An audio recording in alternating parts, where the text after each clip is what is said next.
Welcome to the Gangneung Hockey Centre, where things are really starting to bubble up as four nations battle for the 3 medals on offer here at PyeongChang2018, the Paralympic Winter Games. You join us on day 6, semi-final day, where another raucous crowd is expected as reigning Paralympic gold medalists, the United States of America, face an Italian side who reached the last 4 of a Paralympic Games for the very first time. And out they burst, the mighty USA onto the ice, the reigning Paralympic champions. In fact, they've done it in back-to-back Paralympic Games. And that man there, Landero's, a big part of the spine of the defense of this USA side. The Italians, well, they are the underdog in this one by some pretty sizable margin. It's a real David versus Goliath matchup. For them to get into this top level in the top 4 is rare air. They are generally in and around this idea, but to get into the top 4 to compete for a medal is a real achievement for the Italians. You look at the Canadians already awaiting in the gold medal game, and they await, well, of course, the victor of this matchup. Korea is awaiting the loser. They will be in the bronze medal match, and Korea, with the bronze medal a year ago in this facility in the World Championships, well, they'll have a pretty good feeling about that. This is Webinger, who's got the duty as the Canadian, Clark as well on the line. Young Jin Chae, the Korean, also on the line for this game.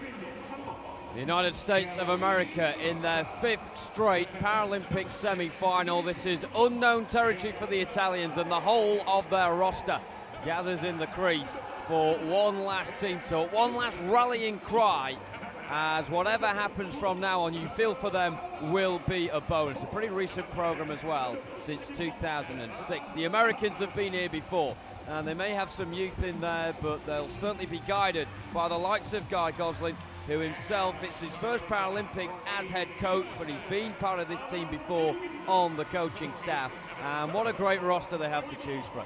Really, the two to look for are number 4 and number 16, Brody Roybal and Declan Farmer. They're leading this tournament in scoring.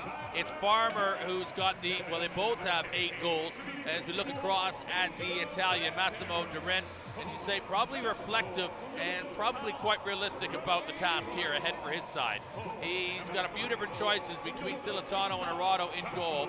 They are actually missing Florian in the lineup here today, but Gianluigi Rosa on the blue line has been their leading scorer with 2 goals and 1 assist and 3 points. Steve Cash, the money man for the Americans, will backstop their effort in the semi-final. Yeah, it was going to be tightly contested between the two goaltenders. Cash has had more ice time than Jen Lee. And as for Gabriel Araudo, he has played all but 1 game for the Italians so far. He's faced 14 shots and only conceded the 2. They nickname him Buffon, which says everything you need to know. Brody Roybal is one of the dynamic duo, arguably, and I would say quite comfortably, the two in the way they work together between him and Farmer are the most effective and most just incredible to watch, as Rosa is the cool hands on the blue line for the Italians. And just reflecting on Roybal and Farmer, since they emerged on the scene 4 years ago in Sochi, the games in Russia, they were 15 and 16 at the time. Now young men leading this American program and still leading lights in this sport. In fact, becoming the preeminent generational players that many might have expected after that performance 4 years ago. Puck drop just moments away here at the Gangneung Hockey Centre. It will be the United States of America in their traditional navy blue against the Italians in the changed jersey of white. As the crowd release one last roar, and then we will be good to go. The United States of America against Italy. One of them will be making the gold medal game.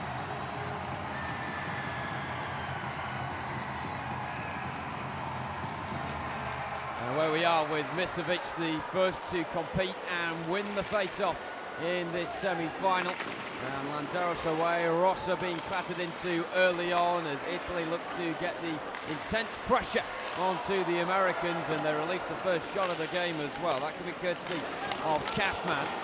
And then Caron has just gone into Winkler there as the Americans look to get their first attack going. And Roybal in so much room, that's what he likes, and Rosa is wide and comes across. And Gianluigi Rosa clocking just over 82 minutes prior to this one.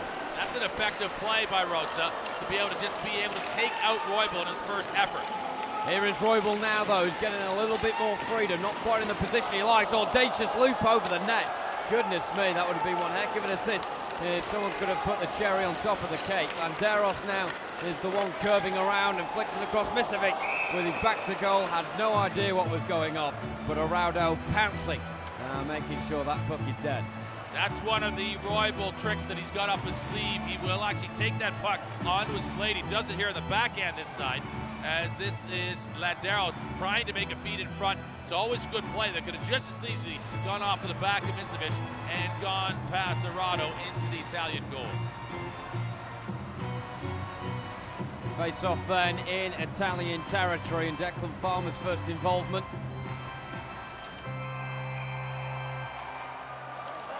And Farmer winning it as well, and then the shot is released very fiercely indeed there by Wallace. But goes well wide, still they come. And the effort coming in is again saved by Araudo, and that was Billy Hanning Jr., the 32-year-old. And again, Araudo forced into a little bit of work. I think he'll be pressurised a little bit more than that during the game. The key for Araudo is to be clean. Take and make the saves that you can, and do not leave anything left over in front for the Americans to bank on easily. They have to earn everything that they're going to get, and if the Italians can do that, then the game takes on a little bit of a different complexion. Wallace there getting on the end of his own bash towards the far board, but again being stifled out over the blue line, and Italy get it away. And we'll make a couple of changes on the far side as well. The Americans now really getting into their rhythm, and now it's Farmer on the charge. He's got Page up with him and Wallace as well. And he's batted into the near side there by the attention of Roberto Radice. Paul's the captain. Only finds Rossa. And this decent start from Italy, who are getting about in numbers and nullifying any spaces that the Americans thought they might get. The first initial attempt from both Farmer and Roybal have been well defended by the Italians, and that bodes well. They need to have that confidence that they can crunch up against these world-class players. And the first two touches, they've been strong. And we haven't had much of Sanjo Caligaris yet, but he only needs one sniff on goal to make his presence count. But as it goes for icing, we get a bit of a break. It's 0-0 here between the United States and Italy. The Italians are an experienced side that have been together. Not a whole lot of changing going on in this lineup, certainly from what we saw a year ago. So they rely on familiarity and continuity, and this is important to their execution of the game plan early. Caron just loops one over the bar. There are two in navy blue going across to get it. Landeros is the man who takes the responsibility and weaves his way past one challenge and then feeds it nicely as well. And the blast wide from McDermott that really had the Italians holding their breath and feeling quite grateful afterwards. As Noah Grove is getting involved. So much young American talent there on the ice. Noah Grove epitomising that. Gianluigi Rossa, 30-year-old, just scoops it around the backboard, and Macri is committed as he collides into McDermott, but it's the latter with possession, and now he spins it back, and the opportunity was almost there for the United States of America, and Tyler Caron is just ousted at the last. As now they come forward again with Landeros, and he might just go alone here on the outside of Rossa. Araudo says it's there to be gobbled up, and there it is had by Noah Grove, who gets his second goal of these Paralympic Games.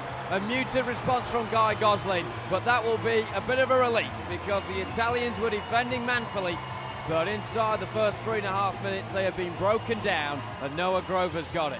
It's a great play from Landeros just to make Araudo commit up high, and then it's the second mouse getting the cheese, as right in front it's a wide open available goal. And for Noah Grove to come in and to pick that up, he had the one goal so far. He's just doubled his tally in the tournament with the slot of the puck there, right past the Italian keeper. Noah Grove with the goal. Used to play amputee football for the United States. He was at the 2014 World Cup. Predatory-like stuff from him. To be in the right place at the right time, that's all he had to be. Ronaldo had his palm stung and really maybe wanting to have caught that, perhaps got into a better area, but the sheer pace of Landeros' initial effort was too much. Paul's now skizzing around with it, and he's got Rosser right where he wants him, round his finger. Misovic too. In as many moments, the United States are beginning to get in their rhythm now, and the catalyst of it, catching fantastic Josh Pauls, who gets his 5th assist of the Paralympic Games. And once again, it was a case of Misovic, this time, being in that crease, buzzing around and getting the goal.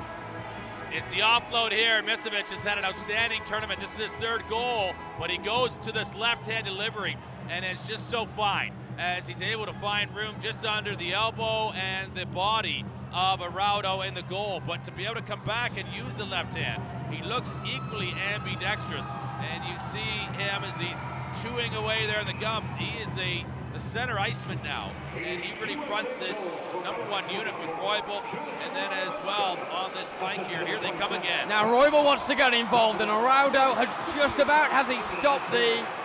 It's gone in. It's a goal, and the United States have got 3 goals within a minute, and they are meaning business here at the Gangneung Hockey Centre. I'm not quite sure who got the final contact there, but Roybal was not wanting to let those American goals go by without him getting in on the act. It was his effort causing the madness, and Araujo was panicking and couldn't get it away. They've gone up on Araujo a couple of times here. There you see it's crossed the line. It's gone incidentally off the Italians as they try to recover, and it's Araujo going down. He ends up actually preventing it being cleared as he's laying outright. And the Italians are going to call a timeout here right now because they've just had their necks just snap back here, waking up and realizing that this American side are so explosive that they'll make your head spin. Well, we knew this United States side were good, but they've just raised the bar a few notches higher in the first 4 and a bit minutes of this game. And I'm not quite sure what Massimo Durin can say to his team right now. He's always showing the same emotion. Well, I think you just simply have to say that we've got to draw a line here. And we've started off well in the first 3.5 minutes, and we're showing ourselves what we're capable of doing. We're needing to just draw a line on what's happened here in the last 45 seconds to a minute and get serious again, gentlemen, or otherwise it's going to be an almighty night, and we're going to have difficulty licking our wounds getting ready for a bronze medal match against the Koreans, who are going to be gung-ho. So the Italians have to be smart here. They've got to manage their emotions, and they got to manage their energy, but they also got to manage their pride in this one because they can get blown out of here. Yeah, the Americans were always chipping away before that first goal from Noah Grove, but the Italians seem resilient. But now the torch paper has been lit, and Roybal now is wanting his own goal outright, and that has gone into the crowd.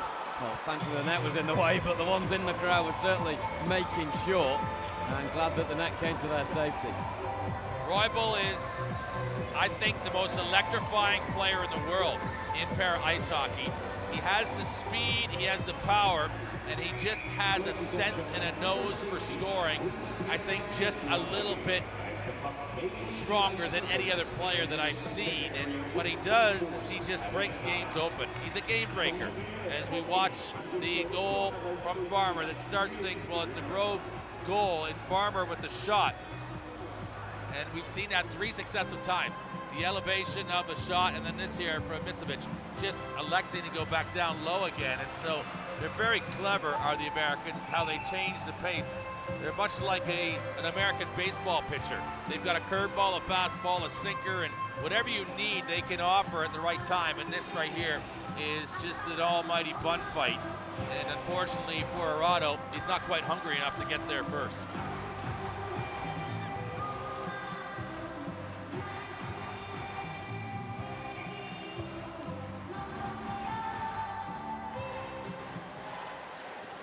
Wallace picking up the loose scraps, and he's gone wide of the post. Paul's looking to recycle things once more. And he's got the options on the outside and the inside. He goes for the outside and Wallace, and another taser coming in there towards Araudo. And this time he gets enough purchase behind it to say, look, enough is enough. Well, they can get it off quicker than I think people are expecting, and that's part of the deception of the American shooting. This half-hip delivery, it can easily be a pass as it is a howitzer, and they just shift their weight and balance just ever so slightly, and it's gone.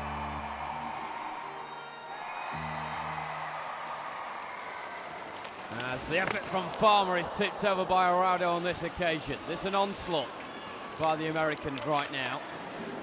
Now it's Farmer again. He's got white jersey in front of him, but he always sees daylight, doesn't he? Araudo again equal to the stop. And there seems to be more hunger about the Americans. As Italy here are just trying to see out the first period, but there's still a large chunk of it left as Wallace is halted in his tracks by Rosa. Now on the turn is Adam Page. Back for Carroll. Farmer is floating around the centre and now drifting to where the action's happening. And he goes into loads of room behind the net. Now Wallace, Landeros, they're just getting ready to queue up and try and stick the puck away. They can't do it on this occasion as the Italians are sprawling and they've still not got it away. Araudo again the man to the rescue. And Italy just struggling to take account of the situation. Yeah, they're looking a little bit overwhelmed. I think equally the 3 goals in 1 minute and 40 seconds will stun you and it'll leave you disoriented. And it's a little bit what's happened here for the Italians, because I think for a second as they got this game started, they thought, hey, we've got ideas of keeping with the Americans. We're finding out right now that that might be an ambitious thought. Landeros, he saw Grove in front of him, but the Italians were there in numbers as well. While the linesman on the near side thought the puck hadn't gone the wrong side of the blue line, but Seung-Hwan Jung disagreed. And it only takes one of them to do so, and we'll have the face-off in the neutral zone.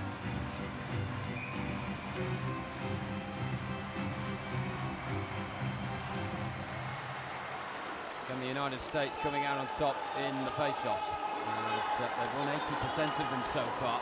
And Italy, if they're not going to win on quality, at least win your 50-50 battles on determination and a bit of grit as well. As Carroll was spent flying there into the board and managed to still get it across. As the Americans are not wanting to depart out of the Italian defensive zone.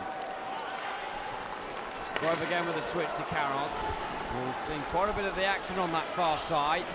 Again, he's been dealt with. And the frustration for Italy is when you've got someone like Sandro Caligaris in your ranks, you want him to at least get one opportunity to show what he can do. And so far, that has looked far from being the case, of even being a possibility. The Italians have 2 shots. I just had a look up at the scoreboard, but I'm trying to remember when they came, because it has been a total American dominance. Landeros again, it's stopped at its source, but he spins and gets one on the rebound first time. And again, it's panic stations for Italy. Landeros, as the Americans are free-flowing right now. McDermott, and this is Landeros, and that was a heavy contact initially from him. He scores to get it the second time around. And the effort blocked by Araudo there at his near post. Grove now on the left stick, and that's thwarted once more. Well, there's a storm in Gangneung tonight outside the Hockey Centre, and I think it's been replicated here by the Americans as well. As that time it was McKee just trying to prod one in towards goal, but he was well marshalled, and now Macri's got a bit of room to work with as Italy make a few changes on the far side and perhaps disrupted their momentum of the counter charge, and the puck goes out for icing. It's been interesting watching Landeros for the Americans in this game. We haven't seen him necessarily push the paces. Watch him here. He rotates out and gets another shot off, and then he had another look just following that up as well. But Nico Landeros is a game breaker as well on the blue line. He has been a stud for the Americans and a big part of those back-to-back gold medal Paralympic performances. And I'm not saying he's been quiet so far, He has a goal and 6 assists for 7 points, but he's capable of raising his game into big games, and he's peaking now here for the USA. Roybal wants that puck, doesn't quite make it his. Misevic is floating around and gets it now. And he's just waiting for the options to occur. Probably not as many in navy blue available to him as he might have liked, or may have even been used to that. And so possession surrendered. Caligaris with his first involvement, right at the opposite end of the rink to what he would like. One-way traffic this first period, and there's still 6.5 minutes remaining of it. But after that burst of goals from the United States, it does look as if wow, look at that, Caligaris there. Even though that the opponent had lost a stick, he still couldn't quite get on to the end of it. This American side are as tenacious as they are talented. And now Roybal, and he's clattered, and it will be a delayed penalty. Couldn't quite figure out who it was that got involved there as Hanning hits it over. And the Americans are trying to go 6-on-5 and make the most of this play, but they won't get the opportunity to. And the Italians will now face their punishment. A little bit of a discussion going on between Roybal and the Italian in behind the goal here, as it's going to be a team call coming up for the Italians, and it's Cavalier who will go across to serve it, and he's just trying to disturb and irritate the most prolific player on the ice here, and he does enough in which to do that there as Roybal does the face plant, and you see he goes hard into the end boards, and for the Italians, sometimes that's the only way in which you're going to be able to defend against a player of Roybal's quality. Roybal, unscathed from that incident, is just waiting and surveying the scene. Eventually, that turn of pace once again, even when he's got the puck occupying one blade, he's still got the stick in the left hand to motor forward, as Misevic is battered into by Macklin. Roybal again. And he might just go this alone here, Roybal onto the left blade, it's saved and away. And we're going to get another penalty. It's coming up against the Americans here, driving the net too hard. I think it's McKee. He goes in and gets an interference call, but just off that play a moment ago, the Italians again are putting it to Roybal, and after he finished a shot on goal, it looked like incidental contact. It was allowed by Kevin Webinger as he comes across here. This is goaltender interference. It's going to be the call here, and it's actually Misevic who went into the keeper. You see the welt that he's got on his left forearm there as he goes and drives the net, and he picks up the penalty here. His idea was to go there looking for anything that was left and available, but the puck wasn't near, and he pretty much rolled right into Arado. 4-on-4 it is then, and Italy will get a brief advantage after Gianluca Cavalier is back onto the ice. But it's no real disadvantage for now for the United States. There's Caron. Oh, that's just magic from him as he just glided away from a couple of challenges. Farmer, meanwhile, was getting assaulted on the blue line. Now Landeros. Farmer's on the outside. It's a nice lofted pass for him. Farmer will scamper to get that. Landeros, Roybal. Farmer's in there. Roybal, will he go alone? Just weaving his way out and biding his time. He can do that because he's gone full circle. And he's going to do it again. He enjoyed that. Landeros hits the post. As here come the Americans again, a bit stunned from the goal sound happening, and it almost occurred there because Farmer flashed it over. Caron. Farmer. Surely they're going to get one from this. Rossa was committed to the cause and got enough on it to repel the danger for now. Because here comes Roybal again. Are the Americans outstaying their welcome in the Italian defensive zone? Roybal won't care. Here he goes, and it's going to be another penalty. He just attracts that because of how powerful he is. Italy well aware of it, and they don't know how to deal with him. And again, it's a team call. Like moss to a flame right now, that's what's going on. Unfortunately for the Italians, they're getting burned as they can't find an answer. As McCree will come across. They're trying to front up against Roybal. They're getting tired of seeing him dominate possession and control proceedings in this opening period, and their only answer to it is being physical. And there's nothing wrong with that, except they're just crossing over the line and they're taking penalties as a result. And that's not a game that the Italians can afford to play against this USA side. So 4-on-4 as Italy had just returned to full strength at that point. But what it means is that after Misevic is back on the ice, it will be 90 seconds of power play time for the United States. Here goes Pauls again. He's wanting an option in the centre, and he'll have to make his own option here. He's still going and got to the hash mark. And once again, he's thwarted. Now McKee. On the outside of him is his captain Paul. Hanning now, and that's plucked out of the air by Araudo as the United States come back to full strength and certainly firing on all cylinders. Since the timeout called by the Italians and Massimo Durin, they have not conceded. So an interesting tactical approach there. Must have said obviously the right things, but I think as much as anything, it's a chance in the chaos of what the Americans can generate to just try and get back to your default system. And that's the play defense, that's the play physical, and the Italians have returned to that particular style of play. Well, Araudo's also met his high expectations, I think. A couple of the goals he would have been disappointed with. And as he seemed to take a chunk of pace out of the puck, but just left it on a plate for the Americans to have. And Pauls almost working his own route towards goal there.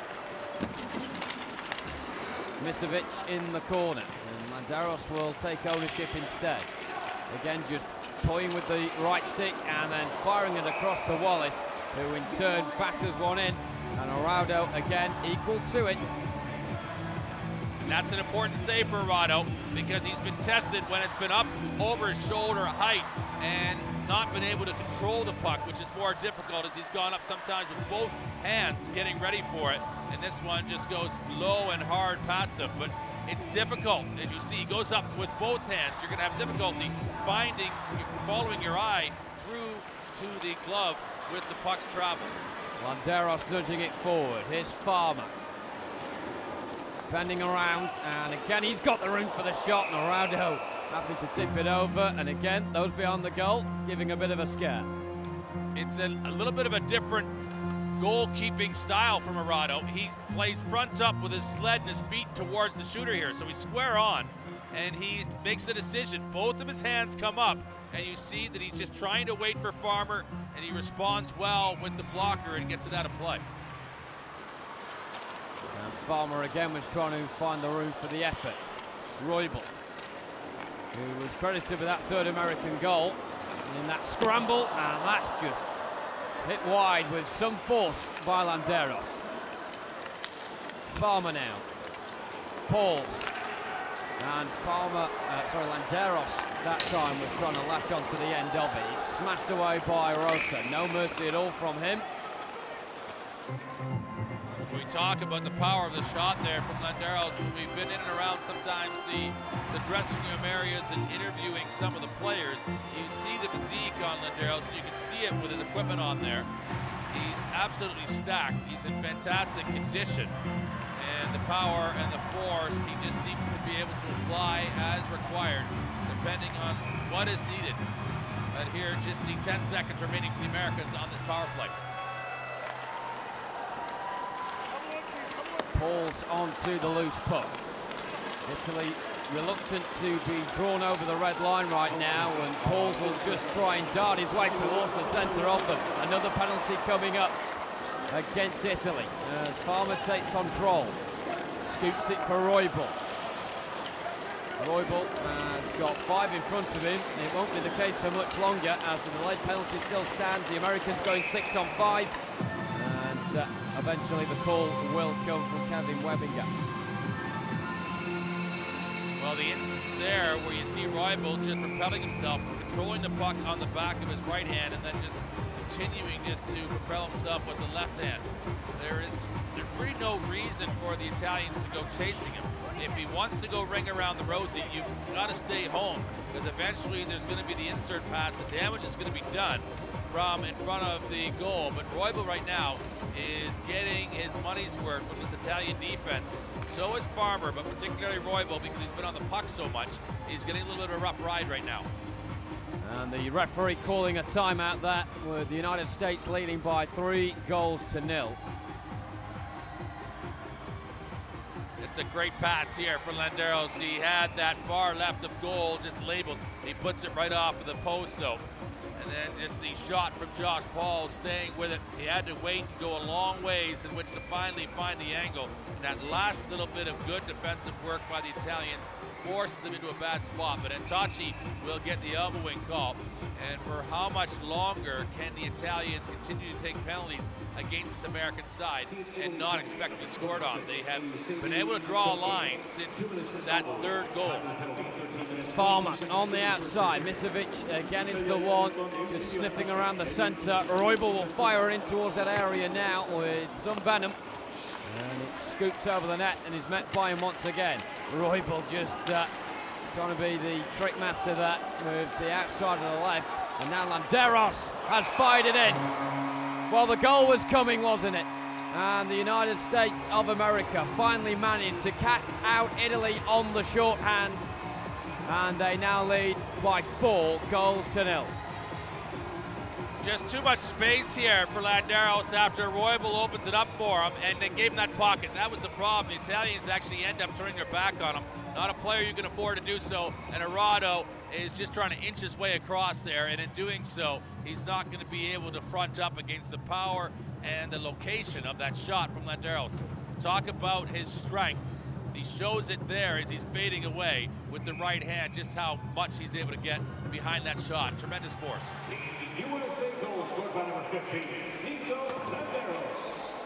So a minute remaining of the first period, and it's all gone the USA's way, just like Italy may have perhaps feared. It's come to reality. Caligaris. That's the shots on goal count. And Italy did have that effort right at the start, just testing the waters with Steve Cash. But since then, they have offered precious little. Macri facing the wrong way, and it's a wise option from him, just to spin it around the backboard. Now Hanning, oh, that would have been beautiful. And he managed to lusciously lob that over Arado.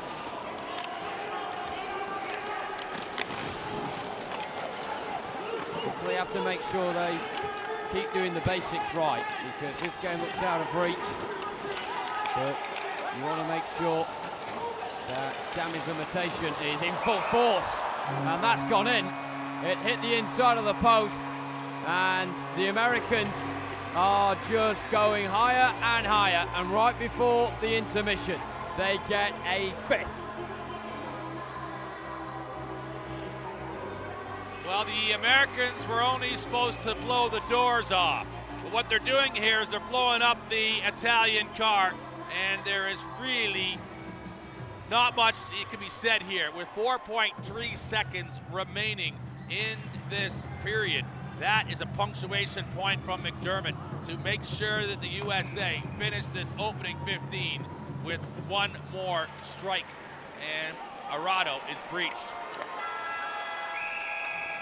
Well, even after the first 15 minutes here at the Gangneung Hockey Centre, it may be the case that both of these sides have one eye on their next match. Italy look destined to go into the bronze medal game, as the United States of America have just been too hot to handle, quite literally at times as well. A couple of spills from Arado, allowing 2 of the 3 American goals in quick succession between minutes 3 and 4, and then a couple on the end as well, have given this game a very handsome complexion as far as the United States are concerned. They lead after the first period against Italy by 5-0.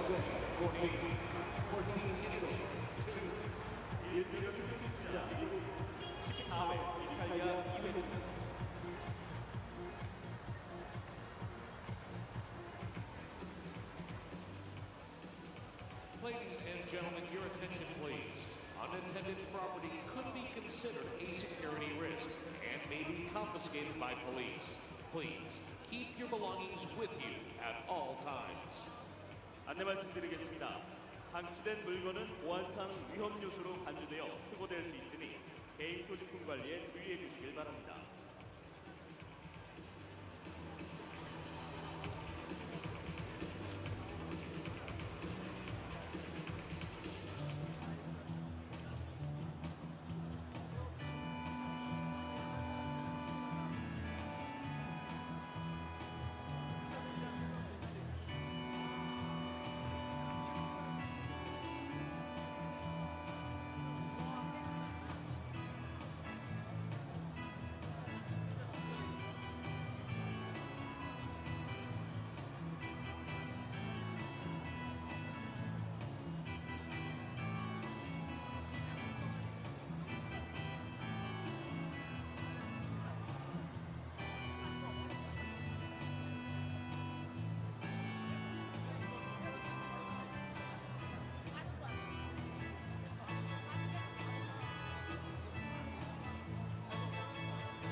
I can always compete, but maybe I wasn't at the level that in my mind I thought I could be.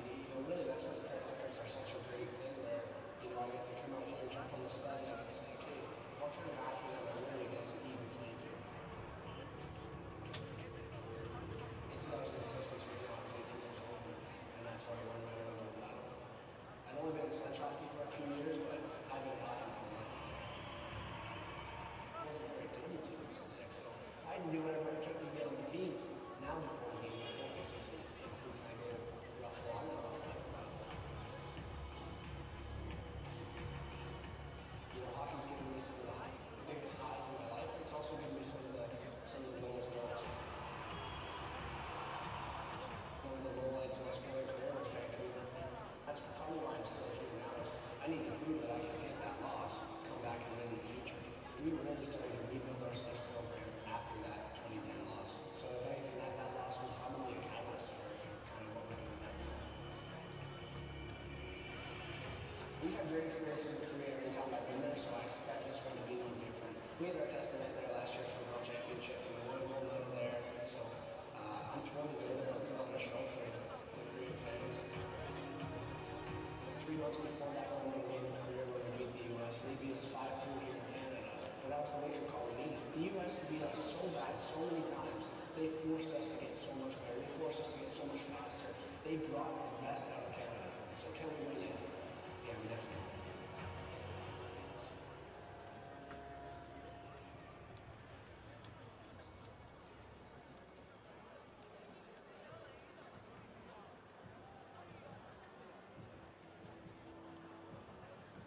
Good evening, ladies and gentlemen. My name is Hannah Kim, and I will be your annual arena host for today. Semifinals, everyone. I am so excited to be here with you. 네, 여러분 안녕하세요. 반갑습니다. 오늘 진행을 맡은 김하나입니다.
Fourteen shots on goal from USA in the opening period, and quite a return, as you can see, just inside that remaining few seconds. They score the 5th goal, and pretty good shooting percentage there. The 2 shots from the Italians only. They came early before they really were under siege for the majority of that opening 15 minutes of play. And you see the 1 power play goal from the Americans. Overwhelming control off of those face-off situations, and then the Italians started taking too many penalties in the latter stages of the opening 15, and that started to put them behind the 8 ball. As the crowd here inside the Gangneung Hockey Centre being entertained by the in-house entertainment that is always enthralling and enjoyable, as the crowd here in the semifinal is looking to one another to continue the festival that has been the para ice hockey inside this venue. One staggering statistic, I think, from the first period as well, is that Italy only had 6 seconds of power play time. And that's not because they scored after 6 seconds when they had the power plays, because they immediately were shipping away the penalties in response. And they were being a bit too kind, I think, to the Americans on occasion in that respect. It was a fierce first 15 minutes, but the Americans had that steel in them to ride that particular wave and then have the quality to stick away these sort of opportunities that Noah Grove was never going to pass up. Well, it's just right. It's too hard. It's too heavy, isn't it? The shot there from Landeros and the slot in from Noah Grove. This one was really well taken by Misevic because he's in a lot of traffic there. The offload from Pauls, but he's a big man and generally has a wider wingspan than most players, so he's got to be quick about making his decisions, or it can in fact be disrupted by just the sled being in the way. And this one was, it looked a little awkward, but that's a Brody Roybal special. Basically, he stun gunned him as he got to the shot quicker than Arado, who was a long ways out in front of his crease there in the blue paint. The idea is a good one from Arado, but unfortunately he's a long ways from home, and he didn't quite find the breadcrumbs quick enough in order to return to safety. And this one from Landeros goes right off the iron as it's kerklumped. And then, as you see, it's just a perfectly centered pass. And then Josh Pauls as well just comes across. The Italians were good. They did the best that they could to be disruptive and at times a little bit antagonizing of the Americans. But you look at a play here, it's just that final stick handle from Landeros. He gets himself an extra bit of 2-3 feet of space. And if you give him the space, especially when he's got momentum behind him, he will in fact find where he needs to go on the keeper to score. And this one, the final one from McDermott, and you see the intensity on his face. It tells a story. The Americans are all about getting through this game, and now that they've scored 5 goals, I wonder, as we have seen over the course of the tournament so far, they call off the dogs. They start to, I'm not saying slow up, but what they do is they look for more puck control. I don't know if we'll see that in this game, because I'm getting the sense that finally they're letting off the control button and they're playing the game full throttle here today. And of course, with America in this very lofty position now, 5 goals up, they may afford to look towards the gold medal game, which is in a few days' time. And there will be a recovery process between now and then. But also, it takes a bit of roster management as well from Guy Gosling to make sure his side don't burn out. The same with the Italians as well, and Massimo Durin, with the bronze medal game being on day 8 of 9. And it looks all set that it will be the Italians competing for their first ever Paralympic medal. And it looks like we had a change here in goal. as we will see Jen Lee still on active duty with the American Army. He takes his opportunity here to shine on the Paralympic stage. He's the gold medalist from 4 years ago in Sochi, but he's been in the shadow of Steve Cash, as Cash has basically taken that #1 position and has been leading this American program from that goalkeeping position. In many ways, he doesn't get a lot of action, but he's also been airtight when he does. But now this is a great chance for Jen Lee. Seconds away from the start of the second period. Can the United States add to their very fine tally of 5 goals, or will the Italians close the door? We're about to find out.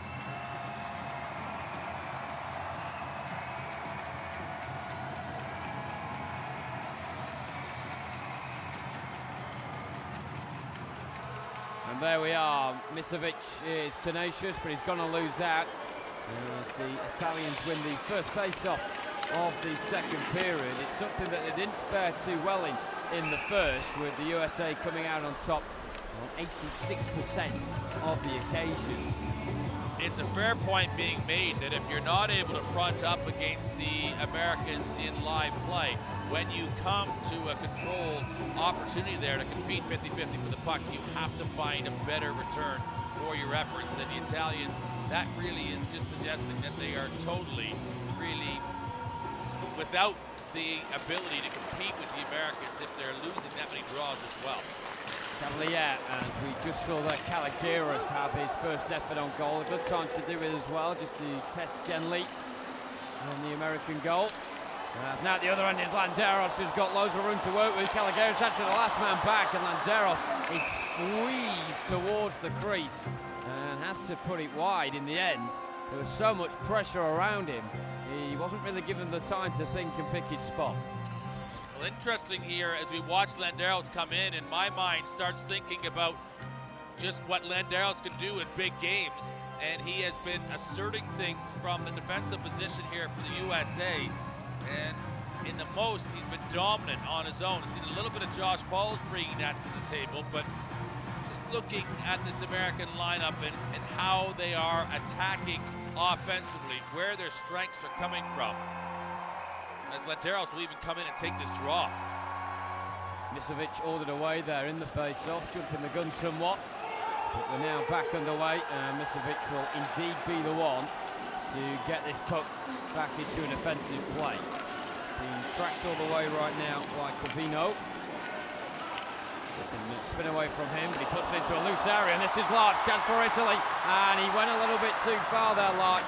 Thought he could just be a bit cheeky and deceive Misevic, who inadvertently lost his balance, but actually was quite beneficial for him.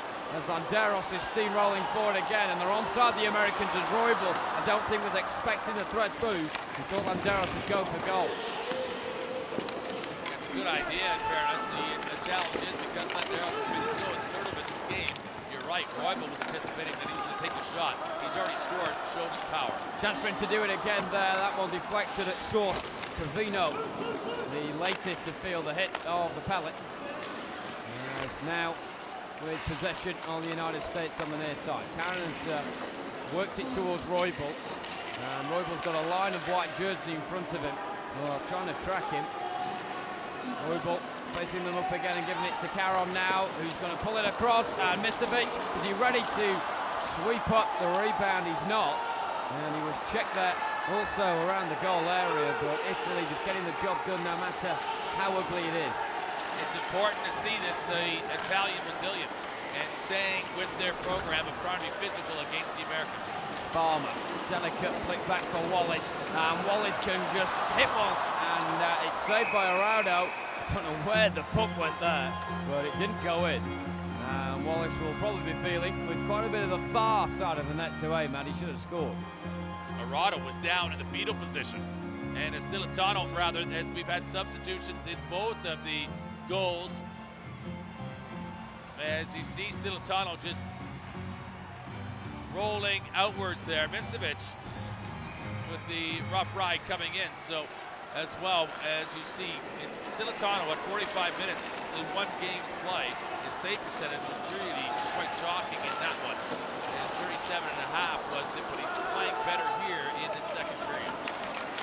Hanning speared into there by the strength of Balasetti, who is another player who's not had much ice time. Just 10 minutes Balasetti prior to this one. And the 44-year-old back on the ice now. As saved by Stilatano once again, who did struggle in that game against earlier on in this against Norway. And back on so far, on Song. Well, he generally has been given the nod in some of the bigger games, but to have had that really difficult blow-up earlier in the tournament, it led to Arado getting to start, but with 5 goals, it's a decision made by Massimo Durin, more to just shake up his lineup. I think the decision made for the Americans is to give distribution of ice time in the goal with putting in Jen Lee. Here's Pauls. Wallace again. Wallace has been very industrious so far in the second period. Manning. And now it's Page getting his stick onto the end of that one. Ross has been strong again. And he is the pinnacle, really, of the Italian defensive line. Pauls now. Nickname of Potato Head. Wasn't matched on that occasion. As Wallace is now making the turn. He's got Page in front of him. Here is Page, goal side of Rossa. Real chance for Page for the 6th. And it's saved again by Stilatano, who not only got the initial contact on it, he then swept it away as well. Surprisingly, Page hasn't scored yet in this tournament. He's got the 5 assists. And really saw a lot of him in the 2015 World Championships in Buffalo, his hometown. And he was strong as well last year, but has not been able to score, and he'll be disappointed by that. Oh, Stilatano getting himself into all sorts of problems there. He got his stick and his body to deny the puck going in, and it still went through the pair of them. And just about managing to take the sting out of it on that occasion, but that was like a bar of soap coming towards him, and he didn't have sufficient grip to bring it under his control. Well, he's been busy, as you might expect, in the Italian goal. Stilatano has been flopping and certainly recovering as fronting straight up here against Adam Page. He just extends himself the full length of his body and the stick as well, as Page just slides down a back alley here, and then he's in wide open spaces there. And that's a tremendous save by Stilatano against a world-class player like Page, and just control that, and equally with a little bit of the drive-by too, that he's able to prevent that second touch of it from not just crawling across the Italian goal line. Got a timeout then, the first of the second period. The USA still leading by 5 goals to 0.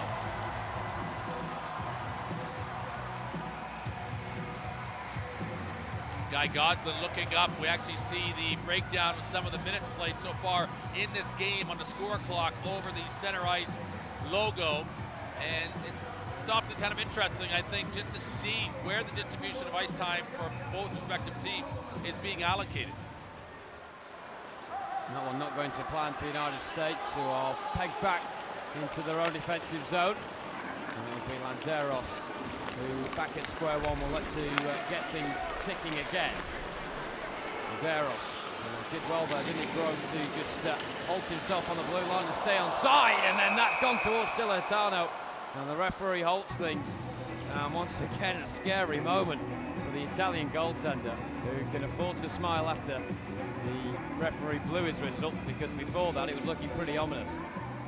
Well, Stilatano here has been doing pretty much every position you might see possible, looking like a gymnast in the goal there for Italy, as he just collapses, tries to close his body mouth. What I mean by that is basically he's just kind of kicking and snorting in there, and he needs to just kind of get that puck under control. You see the size of his glove. It's like, well, it's bigger than a bear paw. It's a lobster pot that he's using in the Italian goal. Carnage as both sides look to regain possession of the puck and eventually asserting his control on affairs. Is Rosser away. It's now Landeros.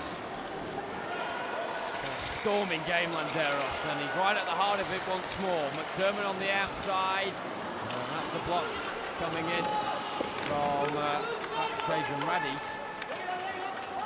This will just release, and that'll go out for icing, you would suspect. Indeed it does. But Italy have gone 5 and a bit minutes in the second period so far, and they've still got the shutout intact. It's impressive. You know, they haven't really resorted to icing the puck in this game and just getting rid of the burden of all of this American pressure. They're trying to find a way to be effective and to be smart and to be efficient with what their chances are against this USA side. If they can defend here for another spell, that'll give them strength, because they're going to take on potentially the Koreans in a bronze medal match unless something here just goes totally lopsided. Caron, he's going to survey the scene this time and elects to go wide. It was intercepted on the first occasion. There have been 1 or 2 moments where Italy have got to break down the centre. They haven't maximised the chances, but they are there.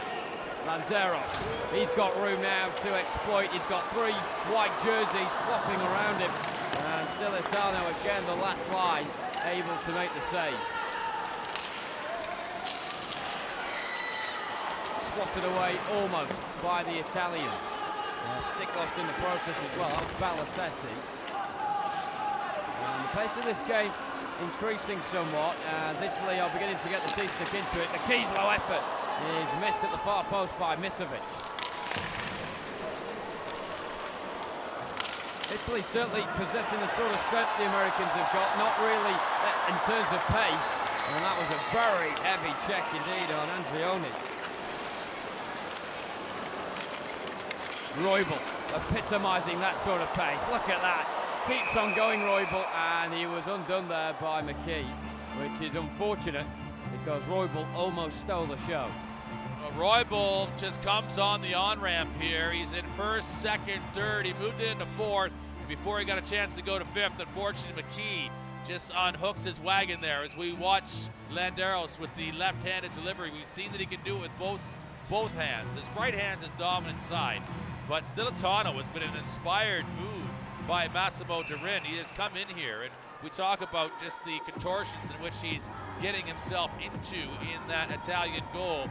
He's got great energy, great response, and it isn't necessarily always the best thing to have for the goalkeeper. You like him to be quiet and controlled, but in this sport, para ice hockey, you've got to rely upon every bit of your equipment to make the save. His pulse, and he went alone, and it was blocked by Rossa, and then Roybal is absolutely battered into the ball by Caligaris. Caligaris comes across and staples him to the boards there. That's the penalty that's coming up, and then Roybal does a little bit of a good interfering play there. Well, again, the Americans are going to go 6-on-5 and use the chance while they've got it. McKee tries to put it across, and Stilitano has again denied it from being on a plate.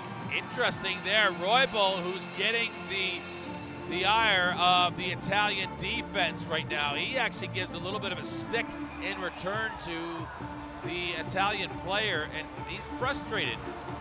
And it's such that with the stick plays as they are in para ice hockey, he was sticking it into places that maybe he would be better not to.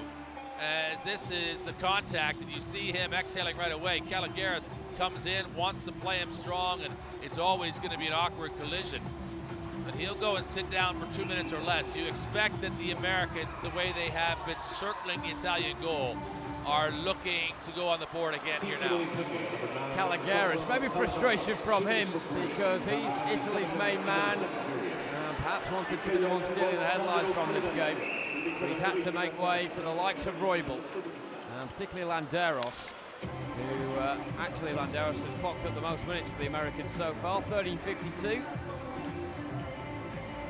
The power and the presence of both Farmer and Roybal on the ice, even when they're shorthanded, the Americans, these two can just go and do a skating display themselves, and they can easily score one shorthanded goal, maybe even 2 when they're killing a penalty. So here now with the power play opportunity, they can really just see what they can do. If the Italians can keep the USA off the board here, it's a real achievement. Farmer, Roybal, Landeros on the overlap. He just threads it back, and again Misovic was the one waiting. He's always poaching around, isn't he, Misovic, but hasn't quite fed the right food there. Stilitano again stopping it in his tracks. Misovic is well, he can use the left and right, can he? He's ambidextrous. And so he's a great option to be able to put into a central area, and a big body as well. As you see him just waiting for the service here from Landeros right in front of the net, and his eyes grow as big as saucers, but the puck doesn't get to him. Well, that's not the first face-up in the last few moments that squirmed out of the Americans, reaching back into the neutral zone. Roybal will turn it around, however, and look to go, and again he is clattered, and he's missed as well. As the Italians are all at sea momentarily. Roybal eventually finds top bins, straight into the top corner of the net, and that's a bit of a release for Roybal, who set his target right in that far corner and postage stamped it in for a sink. Oh, this is an extraordinary finish because Roybal has the first crack at it, and he does a 1.5 gainer as he just comes right off the low board at the end, and then he just comes here and he comes around, and as he's about to fall, he rolls out of this play, and before he does, he makes good on it. And it's just it's a fascinating finish because you're talking about a player who can single-handedly go through a set of 5 players on the opposition, and he's just showing you just how diligent, committed, and just aggressive he is in and around the goal there. But it was just so fine, the finish. Well, a bit of a mess there from the face-off after the goal, so we'll have that one again. But Brody Roybal has got his 10th of the tournament, and whether he gets goal or not, he'll be the name that we will remember from PyeongChang 2018. Of course, there are quite a few others as well, a few in the Canadian ranks. But he's the golden boy of the USA team. Well, the combination, they've split up Roybal and Farmer. Farmer is a center iceman, and Roybal is a winger. Samicevic is the centerman for the Roybal combination, and their particular line is working together with Kevin McKee. So they used to play together and 4 years ago in Sochi, but now that they are the spine of the offensive side, they distribute them over those first 2 lines. Opportunity for Italy, it's a rare one, and Sochi is dispossessed. And you don't get that sort of time, unfortunately, if you're against the Americans. Farmer. As the United States really sending out a message of intent to their opposition in the gold medal match, and Page was the one straying offside as Landeros was making the inroads. Again, Landeros, for me, he's just compulsive viewing in this match, the way he's playing. We look again at Roybal making this goal. It's a wonderful finish. It shows you so many things. His body control, his athleticism, his eye for the goal, his understanding, because he had basically his eyes set down low before he turned around and fired that inside the far post. Landeros! And he's just smacked it in. Leathered home by the American 15. And the USA have finally found the way through the Italian net twice in a couple of moments. Whenever they get the goals in this game, the United States, they seem to come in 2s and 3s. This shot here from Landeros is just like a lightning bolt, as there is nothing really that Stilatano's going to do about that, as right now he's just been a lightning rod in the goal for Italy. And Landeros says, listen, my boy, it's time for me to just drop the almighty mother load on you, and he just did there as he went up top drawer, right central in the goal, and Stilatano was just swatting at flies. There's no chance to make that save. Well, Landeros has won 2 world gold medals, 2 silver and 2 Paralympic golds as well, and he epitomises what has been so good about this United States side, and they're always open for new skaters to come into the roster. In New York, in the summer of last year, they had 60 tie out for the team, and this really is the best of what the USA have to offer right now. Delayed penalty there against Italy once again. They're losing their discipline. They're just struggling to deal with the United States. They've had a very successful first portion of the second period because the score was 5 goals to USA after the opening 15, and then they had the best part of half of the second period where they weren't breached. But the Roybal goal and the Landeros goal here are just 2 world-class strikes that has now got the Italians just going, unfortunately, back into their previous ways where they just can't deal with the pressure and they're collapsing. And they're panicking a little bit because the speed from the Americans is just too much to handle. So Winkler into the box for the next 2 minutes. As both sides have a chance to take a collective breather. United States 7, Italy 0. These are great teaching moments here. You see Massimo Durin, he imparts his message, and then he just leaves his players to absorb that, breathe that in. And before you go back and get ready for the face-off, he's expecting from his players, he wants them to understand, it's not entirely about tonight that I want you to breathe this in. We need to, though, in live play, execute better against top opposition if we're going to have any chance to compete for a medal here in PyeongChang when they're most likely to be in a bronze medal game against Korea. Well, stabbed away that on the initial face-off by Italy. Corvino. But I think they're expecting it to come straight back towards them, and McDermott is trying that to be the case, but he wants it to be the right pathway.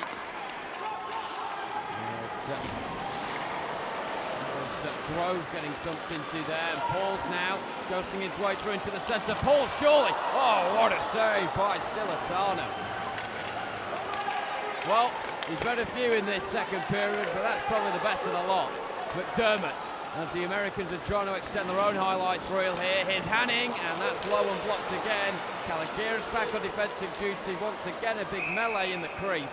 And Stilatano may have got something on that for the referee to get involved. It's just good work here from Stilatano. He makes that save and fronts up, and you see a little bit of a smile on his face.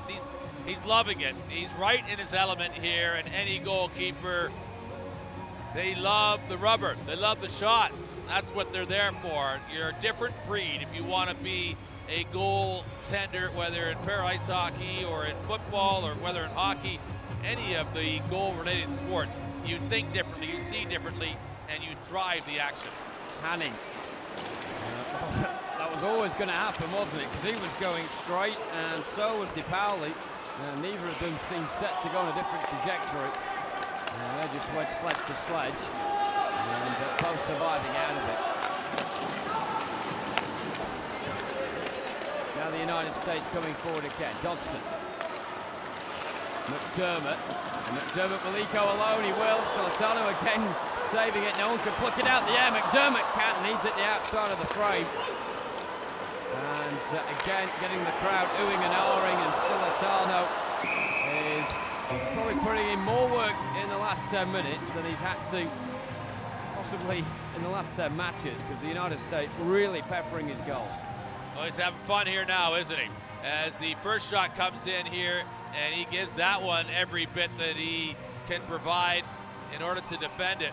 And then this one, he's on his own there, and he has a couple clutches at it, but gets it in his possession. But again, the Americans have taken it right off the draw. Roybal, and again it's saved by Stilatano, who's having a fine period right now. McKee, they're just wanting to beat him and wipe the smile off his face, and McKee just comes unstuck by himself. Roybal again going the scenic route. Oh, that is gorgeous stuff. Misovic, can he finish it off? Again denied by Stilatano. That from Roybal. Oh, breathtaking stuff, and it deserved a finish, didn't quite get it. Misovic, now the provider for Landeros. Roybal with him, Landeros goes alone. That's hit wide. And eventually it's away. Winkler back on the ice and immediately trying to get into the goal mouth action. Landeros has stepped in and got things clear. Well read by Rossa. Landeros. Sort of want Roybal to get back on the puck and see what he's got up his sleeve next. We might not be too far away from that. Here is Roybal trying to get on the end of it. Rossa showing that experience prevails on that occasion. And a couple of words exchanged between him and Roybal. Probably Rossa complimenting what he's just seen there from Brody Roybal, because that was quite exceptional.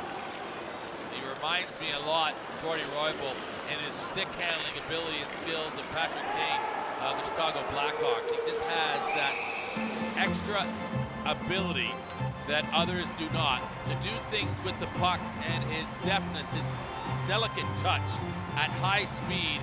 It's that of a surgeon, as you maybe we'll get a chance to look back at it again. But Misovic here makes his play. Stilatano is everywhere for the Italians in that goal right now, and he's literally just doing whatever it takes to keep that puck out, and it's fascinating to watch them play.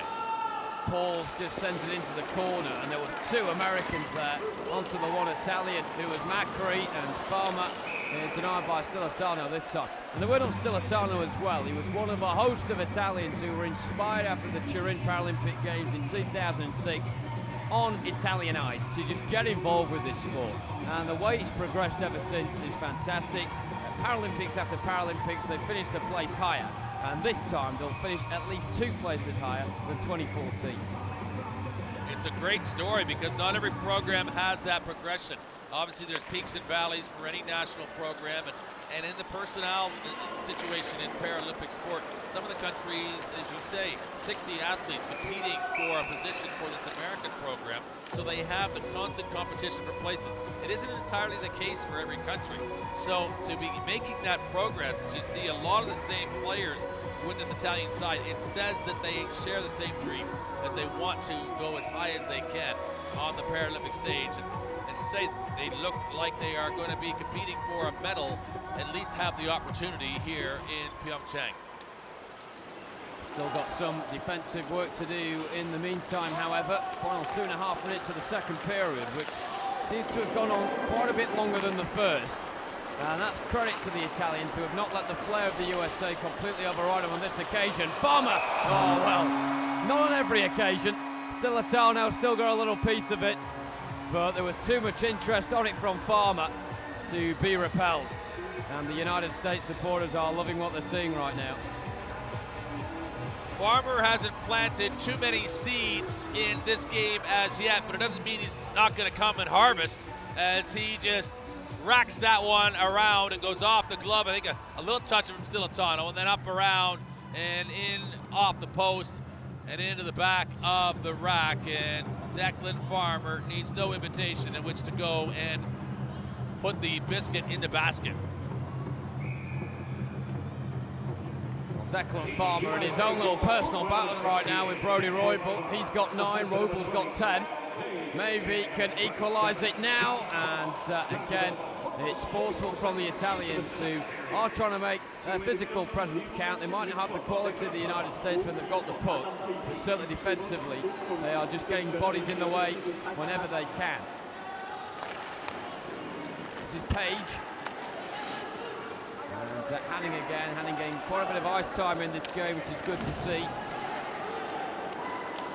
As the Americans are just showing that, yep, they've got the main 5 or 6 on the ice, but they've certainly got a full roster that are available to them and able to penetrate this Italian side in the semi-final. As Farmer goes for goal, again it's blocked. A real smart play there from Wallace. He leaves that puck behind Declan Farmer, and then he actually provides the block in front, takes the man out. He didn't get penalized for it. It looked like it was incidental contact, but it wasn't. Wallace, by design, leaves the puck behind him and then takes the force from the Italian player and lowers the boom on him. It shows you the development from Jack Wallace from a year ago when we saw him here at the World Championships. Both sides going wholesale in that stoppage there. We will now have a face-off in the Italian defensive zone. Caron again stretching for it. That's been a prominent feature of the face-offs in the Italian zone in this second period. As the Italians are getting the sticks on the end of things, and the Americans on the blue line perhaps not placed in the best position. Into the final 60 seconds, where you have to say, from large chunks of this set of 15 minutes, the Italians should be pleased. They've only considered the 3 goals on top of the 5 in the first, and Stilitano has been a bit of an inspired change going into the second period. I don't think he was there because he's any better than Araujo, but sharing out the ice time certainly kept down the American goals. Well, it gives Massimo Durin a real look at both of his keepers ahead of a final medal match for the Italians, and you want that. You want to be able to have seen a live play which of the two is really responding to the opportunity. Well, that icing call will mean that the final few seconds will be played out in the American offensive third. And yes, it's very stormy outside, it's very wet, and so they will not be taking off them kegels as they'll need them for the way out. Well, it's been interesting being up in PyeongChang today. That was all abound with snow, but with the rain here, it has actually just brought that back to green grass in PyeongChang. Is this really in the second period, all pretty much controlled by the Americans? The 3 goals to their credit. They continue to push on here and put on a strong display. Took a while for the Italian resistance to be broken in that second period. A few words being had at the end of it there, but Caron is really annoyed at something that's been said, and the officials are having to get involved and order him away down the tunnel, and they're going to have to move soon, otherwise they're going to get mowed down by the ice resurfaces. As at the end of the second period, it's the 3 goals for the Americans to cheer about. They just have to keep their cool, keep their heads, and get ready for the final 15 minutes and let their skating do the talking. They've certainly let their goal scoring do just that so far. Landeros a big part of it. It's the United States 8, Italy 0.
3 goals from the Americans in that second period and 16 shots on goal.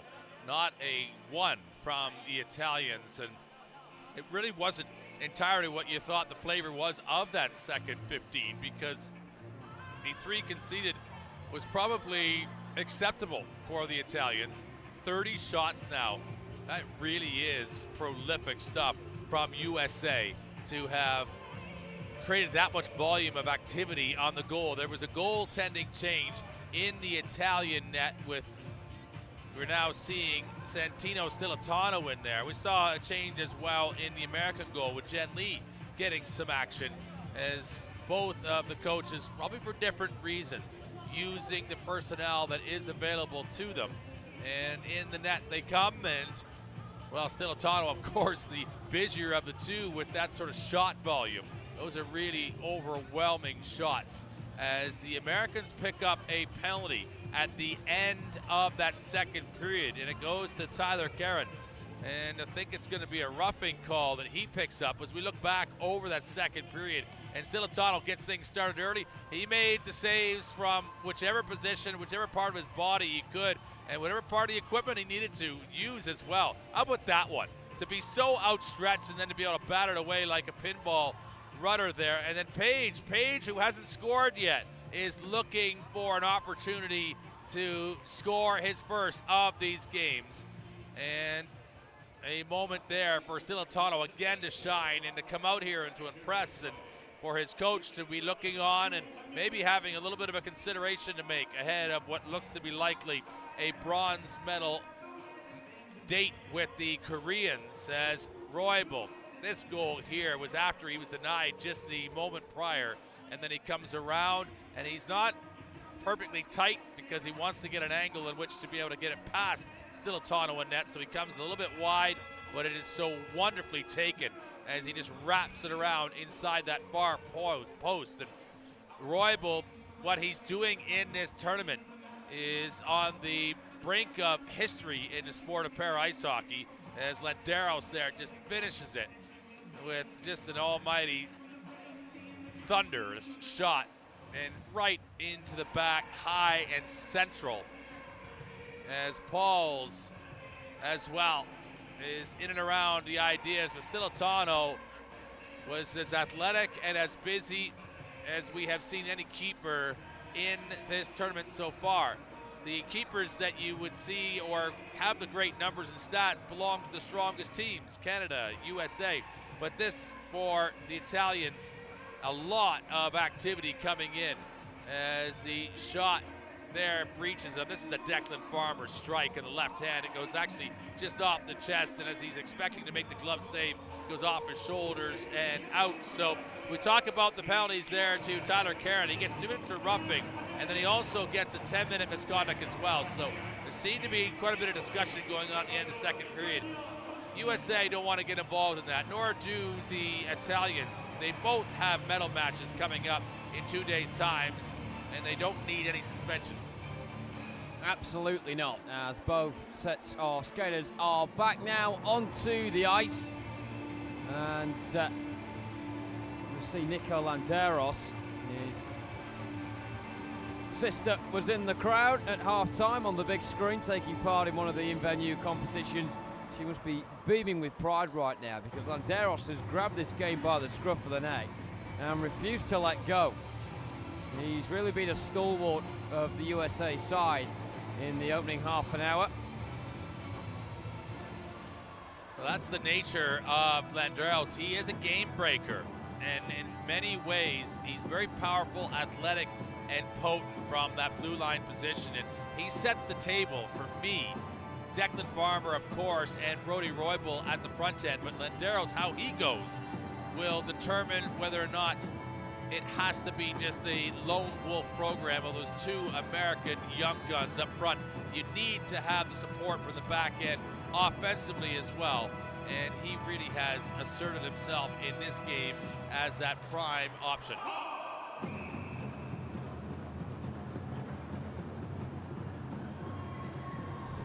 So a 5-on-4 at the start of this period. You can see Brody Roybal there in with Tyler Caron. And And so Roybal will serve the 2 minutes for Karon's roughing. And Karon will spend out another 8 minutes.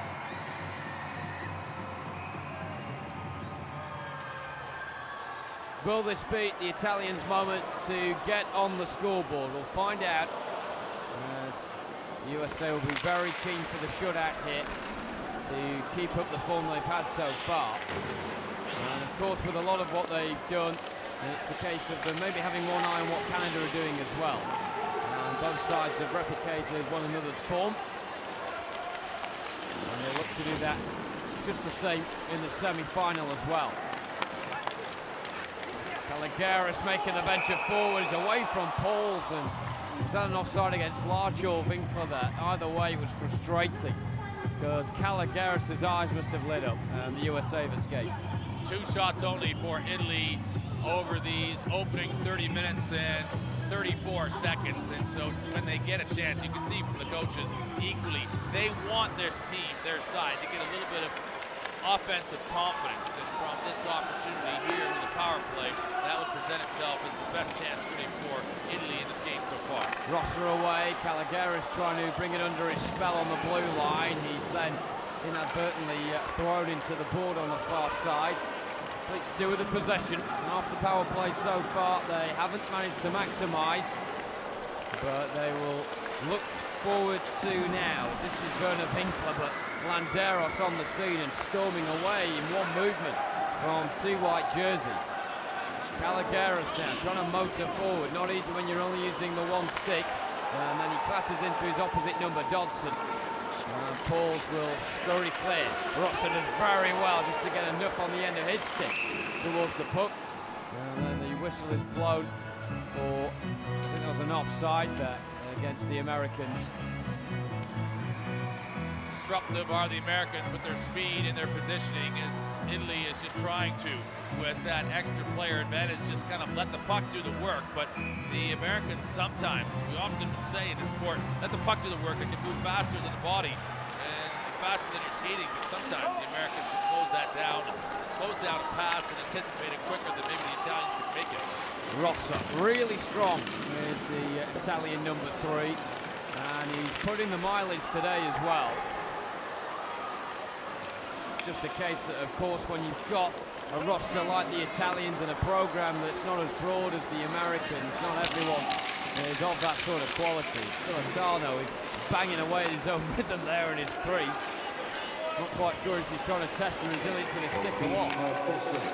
Like a beaver, letting everyone know that, well, there is pending danger. There isn't really, is now. It's the full 5-on-5 of Misevic, and look at there, McCree getting involved. And you need to be careful not to take a penalty. I mean, the referee's running top of it, but they're pretty loose there with the sticks in the hands. Yeah, it's quite aggressive stuff. Roybal back on the ice, and Roybal, oh, he was trying to be selfless. Does he not know he's 1 goal away from equaling a Paralympic goal-scoring record? I don't think he did after that play. Lost his stick as well there, did Roybal, as Farmer now has possession. He goes from distance. And Stilatano just showing that he is awake, and he's not tired himself out after all that stick tapping. But we haven't seen a whole lot of Farmer as far as we have recording Roybal today. Roybal is just on the puck so much, but Farmer's right around that record too. It's actually officially, as you say, it's 11 goals in a single Paralympic Games. Is the record from a previous American player. And both Farmer and Roybal are in around that idea. McKee just biding his time and just trying to slip it through there as well. Very nimble, isn't he, McKee, when he's got the possession of the puck. He likes to keep it close to his sledge, which a lot of the players like to do as well, just to protect it and maybe toy underneath it also. As Roybal there, well, we've seen a clever bit of stick handling from him previously in this game. It's a little bit like you might see in football, running and then just kind of back flicking it with the heel, that play there, as he's done that a couple of times, and maybe he saw something out of the corner of his eye, but he couldn't quite locate it as the Italians were squeezing him down and forcing the issue. Here's Wallace, handing it off the board, and then 3 go for it, 2 of an Italian persuasion, which leaves the space for Page, who is the assist maker, isn't he, as he sees Grove, 1 in the middle, and that is a wonderful team goal that McKee manages to get on the end of. But the work from Page and Grove in that cannot be understated, and they give each other a bit of a fist bump as well, as Kevin McKee has got his second goal of these Paralympic Games, and the USA edge closer to double figures. I've been reflective at times from Kevin McKee as far as how he's gone on the net and his finishing ability, because he's had the service, but this one is really good as he stays with it. Instead of going with the right hand, he waits and goes to the left. What an extraordinary play to lift up the sled there to make certain that the puck was going to travel underneath it to get to his left-hand side and to change the angle, to be longer than Stilatano was in goal and to get it to that far left-hand post. That really was an extraordinary finish from Kevin McKee. Delicious goal by the United States, who are not far off the big 1-0. And what a statement to make in a semi-final. These Italians are no pushovers, but the United States have got that level of quality and the ability to drag it up another gear in preparation of what will certainly be the gold medal match now. And they're hitting the form at the right time. Oh, that was going to be a hit. Wallace came across and just lowered the boom on Stefan Kaufman, and good thing for Kaufman that he only got a piece of him. Otherwise, he might have been in pieces there, still laying on the ice. Play halted by the Canadian official, Kevin Webbinger. And of course, the United States still have Tyler Caron to welcome back onto the ice. In around 5 minutes' time, he's serving that 10-minute disciplinary charge. As we look at this goal again. McKee's in loads of room, the Italians swarming around, but still, to work it into that area, inch perfect. And Grove, the outside of the left blade, McKee with the presence of mind to lift the sledge up and then tuck it in. It sums up the Americans' dominance. It's a very smart finish from Kevin McKee. We didn't really, from our first look of it, from our vantage point, know if it had gone in or not, other than just the direction from Kevin Webbinger, the Canadian referee, to say yes, it had. Stilatano wasn't even entirely sure if it had gone past him or not, because he had totally just laid himself out. But it really was a smart idea and great in-moment adjustment and presence of mind from Kevin McKee to just change and go to the left hand, and then of course slice it just inside the frame. Great level of industry about this United States performance. Italy going out there and they're trying to make things disruptive, but the Americans have not been halted at all in their progress, and you'd be surprised if they don't manage to make 10. We've often seen a little bit the characteristic of the American side that a third line comes out and their job is just to play some defensive duty, maybe take some minutes in the game so that their top two lines aren't having to take the entirety of all of the playing pressure. And they'll come out and play physical and be aggressive and be that little bit of sandpaper, but they don't really seem to have that as much in the complexion of this team. They seem to all be able to contribute offensively. They're all two-way players. They'll play physical if they need to. It's Misevic that we'll see a little bit playing that game more so, and Karen as players. Johnson has that element too, but there isn't a set purpose for the third line to exclusively just provide that little bit of foil for this American lineup. They are starting to show that they've got that quality right through. Each player can in fact do double duty offensively and defensively. Rosser just took a second or two longer than he ought to have there, and Farmer was ready to rumble. As now Italy can eventually clear it out. Can they from an unoffensive dome? No, they can't. And again, it's like Velcro, that puck to the American sticks, as Pauls puts it into an area that asks Farmer to go and chase, and of course he'll do that. And still getting on the end of it. Macri there, I think, learning from Ross's mistake and just getting away first time, but Farmer getting his body in the way. And still the puck is alive, deep in Italian territory. Dodson. All hands on deck once again for Italy. As Farmer now back for Hanning. And they're building it up again. They're toying with the Italians. That time Macri taking no nonsense at all. And eventually Radisa kind of just spearing out towards the far side. Space now for Dodson. trying to get it onto the favoured right-hand side. Hasn't allowed the opportunity to do so. Still Atano there will eventually get what he wanted, although Rosa that wanted to take it far from him. Often the term is used that you're only as good as your weakest side or your weakest link sometimes in the personnel of your team. It shows in this sport, para ice hockey, you really do need to be able to play equally with your left hand and your right, because you have a left and right hand, but you have a left and right hand forehand and a left and right backhand. So you have 4 different blades in which to control or shoot or manage or pass the puck, and so much more going on with these players and how they play the game with their sticks. Up now with the Americans, not for long. Caligaris, who's not had it go his own way in this game, and that is definitely a forceful check on Catherine that the referee does not like at all. The elbow used, and pretty simple decision. Misevic looks like quite a passive customer sometimes, doesn't look like the sort of person that do that sort of incident, but going a bit too far. Misevic here, as we just see, it's the blind side, and he just lowers the boom and just wipes out the Italian. As there he's now going to take the elbowing call, and this is his moment to shine. He's enjoying that. And yeah, he's the frontline center for this American side, and there he looks like he's the man who's just putting the coal in the furnace there as he provides some of the blue-collar work. Well, he can keep Karen company while the rest of the Americans try and fend off this Italian power play. Another one for Italy, who just haven't maximised the chances they've been given so far. And Jen Lee has had precious little to do after coming on after the first intermission. And Tochi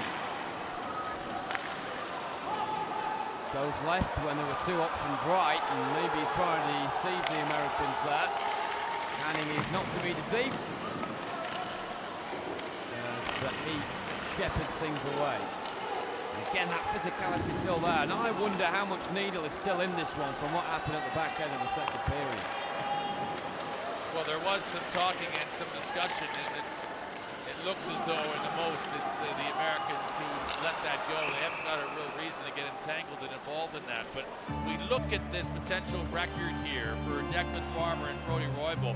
It's 11 goals and 7 assists, the record from Sylvester Fleece, the American player. That was in Salt Lake in 2002. And so the goal record is really what we're contesting here, potentially for Brody Roybal. He's on 10, and Declan Farmer is with the 1 goal in this game. He's on 9. But we're talking about an entire body of work over a Paralympic tournament. And you look at, even as we look at the semifinal result, we had a Paralympic record as well earlier in this tournament. Canada gets 17 goals in a game against Sweden. This is a commanding performance from USA over Italy at a semi-final stage. Look at the difference between these two sides. It says so much about how the North American sides continue to push the standard of play in Paralympic ice hockey. And it's fascinating because we really are seeing high-octane offense here and tremendous output. Wallace can take his time after picking that puck up, turn around and assess what's going on. That was a fantastic challenge coming in from the Italians, and the shot coming in as well is on target, and Lee maybe couldn't be as relaxed as he wanted to be there.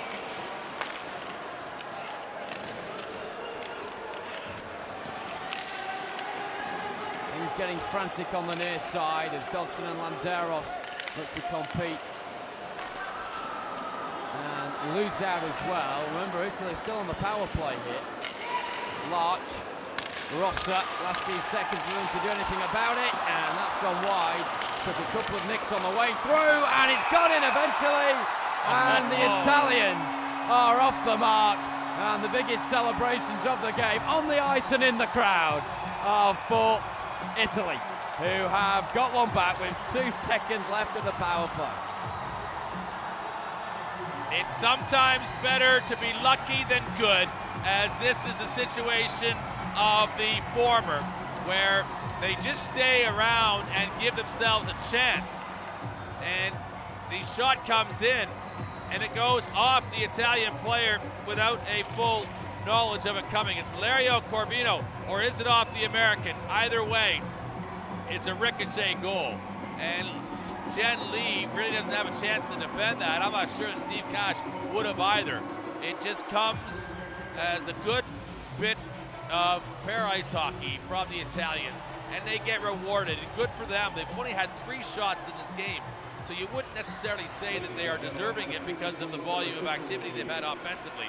But this one will go to review, and the question is whether or not it's been intentionally knocked in the goal, either by a hand or with the body angling itself from the Italian player to have it then ricochet off of them and go in the open side. I think this is a good goal. I think the hand is from the American player trying to maybe swat that out of the air, and then it ends up going in the net. So I think that's what's going to be reviewed here. But it's been called a goal on the ice. DePauli, it's really Wallace that comes across, and DePauli, I think, really knows very little of it. And Wallace knows more about it than DePauli does before it actually ends up in the goal. There it is. It's been called a good goal, and quickly determined there. As you see, Wallace really quite hungry to get to it, and unfortunately in his aggression he provides the puck the momentum to go across his own goal line. Well, Christophe DePauli's been credited with it. I think he's quite fortunate, just like Brody Roybal was in the first period, where that seemed to have gone in off an Italian jersey rather than an American one. But Italy have managed to get on the score sheet, and the abundance of joy and relief when that went in, you could just feel it here in the Gangneung Hockey Centre. It's a great moment.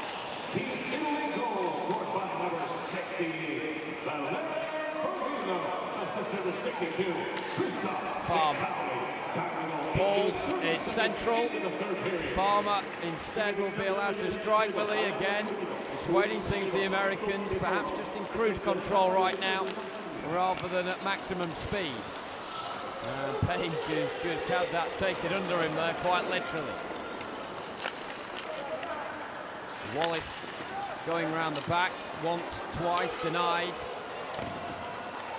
And certainly the pick-me-up that Italy needed that goal. Yeah, the goal is going to go to Corvino, so that says that it's Wallace that touches it. It's the last player and gets his glove to it, because Corvino made the play across. The idea maybe to bank it off of Jen Lee in the Italian goal. It was going to go across to DePauli, but it never got there because Wallace was the one that just intercepted the play. Wallace and now Page, as the Americans maybe a little bit rattled by that goal. Certainly won't be happy with the fact that they finally conceded here at PyeongChang2018, as they are focusing on how they can send out a message to their opponent in the gold medal match. And taking your eye off the ball at a late stage of a semi-final is not a way to do that. So they're keen to respond. Farmer is again really well marshalled, this time by Calagaris. It's not for the ones of trying with Italy, that's for sure. But America have too much industry and the ability to flick the switch whenever they like. Macri becomes in a sticky situation. Page has tried to assert his dominance on the situation as early as possible, but that's not worked out. Farmer with the loose pickings, again just wanting to occupy the puck with the right stick. Landeros likewise, and Landeros is curving round, and there's chaos in front of him, and there will be a penalty coming up as he misses the target there, Landeros, which was surprising because the opportunity was a very good one. Landeros now, as the Americans have an empty net, still on the delayed penalty. Roybal. Got 5 in navy blue in support, Roybal. He just curves around, he's waiting for a mate to help him. Occupying Calagaris in the meantime, as now is Pauls, and he loops it. And Stilatano, I thought he caught that, he hadn't. The puck had been released from his grasp, which he's a bit frustrated about, but now we will get the penalty. Very impressive work from the Americans on the delayed call there, as they just control the puck entirely. And it was Roybal in the most that was with the, well, just the perfect bit of control there. As we look at the penalty, this is going back to the goal here now. As Valerio Corvino gets credit for it, making the play out, number 68. And 4 penalty minutes this far in the tournament, and this is his first point, and it's a goal to his credit. And what a goal to have against the Americans. Very few. It's the first one of the tournament, in fact, that the Americans have conceded. So it takes a little bit of favor and good fortune from the Italians in which to author that first goal. So Corvino taking the glory, Macri in the penalty box for 2 minutes for teeing. He won't get much ice time after this. And he can afford to relax ever so slightly there with the arms outstretched either side. Looks like he's waiting for someone to accompany him. As Italy will now try and fend things out and deny a 10. Lucky there, Rossa got away with a teeing because it seems to go into the side of the sledge. Now Roybal. He's got extra spaces to exploit. How will he do it? The maestro back for Hanning, who was trying to get his first Paralympic goal, and he's denied by Stilitano, who will keep that puck, thank you very much. And Landeros just circles around with one goal for the USA in the third period. That could be a combination of the Americans just slowing things down, or Italy just being resilient. And it's a word we've used a lot, and they have been on the most part, but then you have moments like this where Roybal is at work and Landeros scores, and that is the 10th goal. And the USA once again are just flicking up the gears whenever they feel like it. Roybal, the assist maker on this occasion, and finally one of the reverse sweeps has come off for an assist. That's that little tuck move, isn't it, where they just drop it back. And you know, between Landeros and Roybal, Farmer has that in his bag of tricks as well, but they're the most confident stick handlers to you. But this is the offload right for Landeros, and it's the no look sort of. There you go, Nico. Why don't you just finish this one off? Well, he's being benevolent, is Roybal. You're probably right. He doesn't know that there's a record on the doorstep, and I don't really think they really are particularly motivated by that. I think their play with another game to go, well, that'll just determine itself. They just want to make sure that they are all a part of this semi-final performance. Landeros' third of the game, his fourth of the tournament, and fitting, I think, as well, because he's been the standout man for me in this USA side in this semi-final. He's stepped up to the mantle in the big game and right when it counts as well.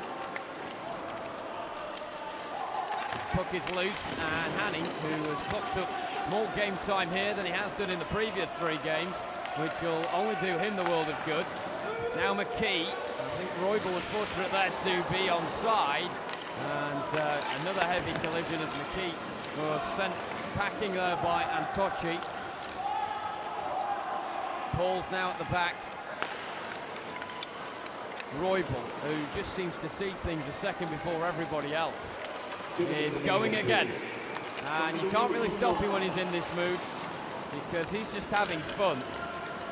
And again, trying it out with McDermott. The party trick from Roybal we've seen a few times, and we can never get tired of it. McDermott now back, and this is the opportunity almost for Dodson, who just sort of lost his way. It's interesting watching that little bit of trickery from Roybal. It almost looks as though he's using his sticks like chopsticks. It's so specialized, the movement, a little bit like Karate Kid, where he's using the chopsticks to pluck flies. And it's just such an incredible skill. So immaculate and tight and crisp. Pauls, Dodson. Well, I don't think he meant that, but it would have been nice if it came off. As Italy now can begin their surge, and the crowd are right behind them. Caligaris was met by Hanning, who seems to come worse off himself. Now Dodson at the other end, and that's well fended this time by Antocci.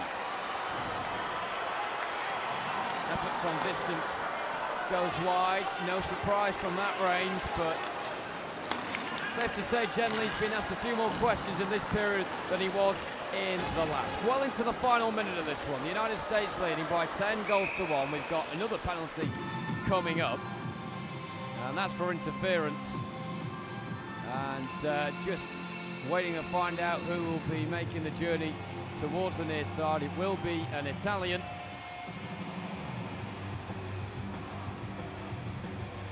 Yep, they aren't able to get out of this game without going to the box another time. As it is going to be, I think, McCree. McCree is probably in the running for best beard of the tournament. It's not an official award, but I've just granted it to him. It's Entachi, rather, as that's a full frontal, as he's coming right out of the cage there with that. And Entachi will see the remaining 35.7, or will he? As the Americans, have they got another? Are they going to go one louder, go right up to 11? Hanning just trying to toss it away towards Grove, who gets it now. Grove is a very battling performer, isn't he? And he's lost out on that occasion. As the Americans will play out the final few seconds with possession of the puck. They will be competing for gold on day 9. As the Italians on day 8, already safe in the knowledge that they will finish higher than they ever have done in the Paralympic Games before. 12 years after competing in their first Interim. Could they get bronze? It would be historic. The Americans, just as historically, are going for a 3rd straight gold medal, which is unprecedented in the world of para ice hockey. They know who they'll be facing in the final, and they know it won't be easy. The same has to be said for the Italians as well. But as far as the USA are concerned, it is job done. 5 in the first period, basically saw them home. 3 in the second, and a double dose in the third for good measure. Italy managed to respond, which probably got the loudest cheer of the game. But at full time, it's the United States 10, Italy 1. Yeah, the Americans were as advertised, and they may not come in as a top seed in this tournament, but it really is a flip of a coin between them and the Canadians. It's going to be enthralling to watch them in the gold game, but equally for the Italians, their opportunity as we look at confirmation of the score in this semifinal. The second one already awaiting in the gold game is the Canadians, and the USA are going to take them on again, as those two have been basically atop of the table. But 4 years ago in Sochi, well, it's Russia at that time that's in the mix, and there we see that award-winning beard from Entachi. As the Italians, you get a chance now with day number 6, 7, I believe, tomorrow will be. And that will give an opportunity for both of these teams now to just regroup and get ready for the action to come in the bronze and in the gold game. As the Americans salute the far side, and the Italians salute those with the green, white and red striped flags away to our left. Brody Roybal is the man of the moment, and he was 15 years old in Sochi 2014. He had to get 3 doctor's notes that said he was physically able to perform at that Paralympic Games because he was below the 16-year benchmark that is set in para ice hockey. And he was allowed to play, and he had a big part in it as well, as the United States of America got gold. And of course there is that emotional value as well with the United States. Jeff Sawyer sadly passing away just over 12 months ago, and they couldn't win the World Championship for him, but they will be looking to defend his Paralympic gold medals. Now, there's a lot to be said about that within USA Hockey and within this program. Jeff Sauer for this American side was like a father, and he an elder statesman within the sport of para ice hockey, and particularly in the American program, of which he was a coach for a tenured period of time, and he had a legendary career, and he was a massive part of them winning the gold 4 years ago in Sochi. Time to get your coats on. You will need them because it's certainly wet and stormy outside. But inside, the Americans brew their own storm, winning this by 10 goals to 1. The third period stats not really as triumphant and as emphatic as the previous two, but the job was already done. The United States of America will be back to defend that gold medal Italy will go for their first ever podium finish at a para ice hockey Paralympics. Full time, United States 10, Italy 1. 3 power play goals from USA of the 7 opportunities. That's impressive. Over 3/4 of the face-off percentages as well. And then a few penalties in this one as the Italians had to try and play that brand of hockey to try and at least control the overwhelming Americans.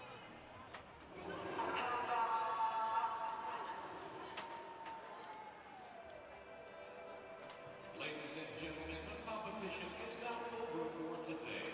Please assist us by exiting the venue as quickly and as safely as possible. 오늘의 모든 경기가 종료됐습니다. 장내에 계시는 관중 여러분께서는 모두 퇴장해 주시길 바랍니다. The next upcoming game is tomorrow between Team Japan and Team Sweden at 1600 hours. 내일 첫 경기는 오후 4시 일본과 스웨덴의 7-8위 수비 결정전입니다. We ask that you please assist us by taking your waste with you as you leave the seating areas. Thank you.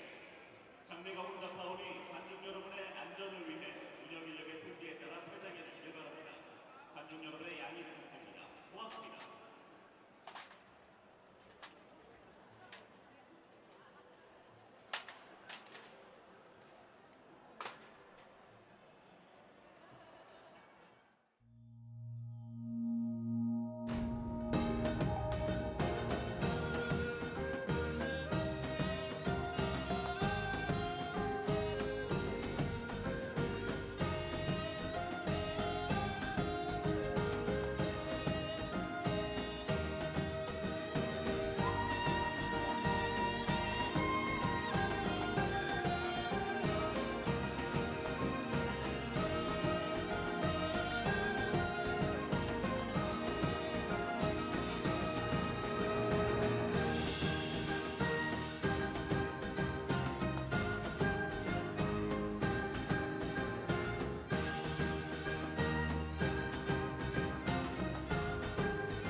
The Americans come into Gangneung Hockey Centre in the semifinals, and their mission entirely was to use this vehicle of a game to get to the gold again. They already have the 2 gold successes of the last 2 Paralympic competitions, and they're going to go through and make it a 3rd. And not only going for 3 in a row, but 4 on the whole as well. 2006 was the Americans' only blip, and that's when they allowed Canada to come through and come top of the podium. But I bet, and you bet as well, that they will not allow the same again. Italy will be gunning for bronze also on day 8, but on day 9 we'll be back for the USA against Canada.